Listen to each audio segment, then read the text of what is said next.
আসসালামু আলাইকুম সকলকে। আশা করি সকলে ভালো আছেন। আমার হাতে ফোনটি হচ্ছে আইটেলের একটি বাটন ফোন।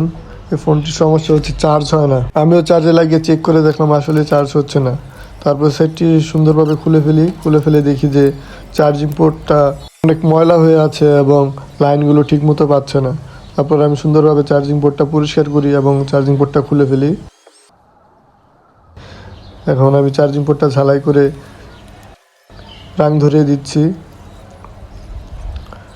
এখন আমি সুন্দর করে চার্জিং পোর্টের ওই বেসে একটু রাং লাগিয়ে নিব। রাং লাগিয়ে চার্জিং পোর্টটা সুন্দরভাবে বসিয়ে দেব।